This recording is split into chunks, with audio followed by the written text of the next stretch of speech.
LB Nagar లో BRS BJP మధ్య protocol రగడ కాకరేపింది.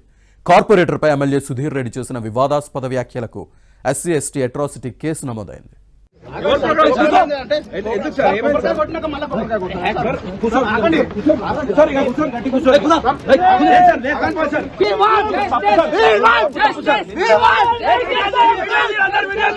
LB Nagar లో బీఆర్ఎస్ బీజేపీ మధ్య ప్రోటోకాల్ రగడా మొదలైంది. ఈ నెల 12న మన్సూరాబాద్ డివిజన్ లో ఎమ్మెల్యే సుధీర్ రెడ్డి పలు అభివృద్ధి పనులకు శంకుస్థాపన చేశారు. అవే పనులకు మన్సూరాబాద్ బీజేపీ కార్పొరేటర్ కొప్పుల నరసింహారెడ్డి సోమవారం శంకుస్థాపన చేయడంతో వివాదం తలెత్తింది. ఎమ్మెల్యే చేసిన తర్వాత మరోసారి ఎలా శంకుస్థాపన చేస్తావని బీఆర్ఎస్ కార్యకర్తలు అడ్డుకునే ప్రయత్నం చేశారు. పోలీసులు చేరుకుని ఇరు వర్గాలను శాంతింపజేశారు. కొద్దిసేపటి తర్వాత అదే డివిజన్ లో మరో చోట శంకుస్థాపన చేసేందుకు ప్రయత్నించగా బీఆర్ఎస్ నాయకుడు జక్కడి రఘువీర్ రెడ్డి నిరసన తెలిపారు. పోలీసులు వారిని అరెస్టు చేసి అబ్దుల్లాపూర్ మెట్ పోలీస్ స్టేషన్ కు తరలించారు.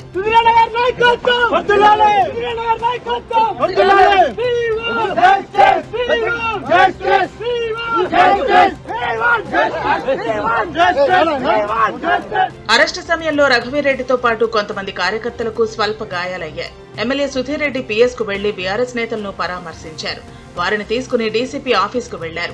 పోలీసుల తీరును వివరించారు. బీఆర్ఎస్ కార్యకర్తలపై దాడుల వెనుక కాంగ్రెస్ నేత మధు యాష్కీ గౌడ్ ఉన్నారని ఆరోపించారు.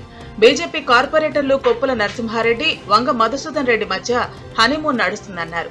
అంతటితో ఆగకుండా హస్తనాపురం కార్పొరేటర్ తో కూడా హనీమూన్ నడుస్తుందన్నారు. కారణం ఏంటంటే మధు యాష్కీ గారి డైరెక్షన్ మీద ఈడ హనీమూన్ నడుస్తుంది. ఒక ముగ్గురు కార్పొరేటర్లకు మధు యాష్కీ తోటి హనీమూన్ నడుస్తుంది. ఒకటి చంపాపేట కార్పొరేటర్, ఒకటి మన్సూరాబాద్ కార్పొరేటర్, ఒకటి హస్తనాపూర్ కార్పొరేటర్. అంటే వాళ్ళ పార్టీ కాబట్టి ఈ ముగ్గురు కార్పొరేటర్ ప్రస్తుతానికి హనీమూన్ నడుస్తుంది.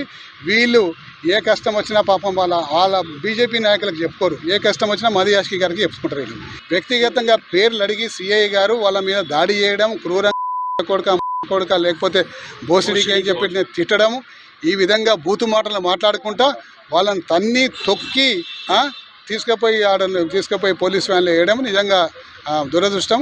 ఎమ్మెల్యే వ్యాఖ్యలను కాంగ్రెస్ కార్పొరేటర్ సుజాత నాయక్ తీవ్రంగా ఖండించారు. ఎమ్మెల్యేపై అట్రాసిటీ కేసు నమోదు చేయాలని ఫిర్యాదు చేయడంతో ఎల్బీ నగర్ ఎమ్మెల్యే సుధీర్ రెడ్డిపై ఎస్సీ ఎస్టీ అట్రాసిటీ కేసు నమోదైంది.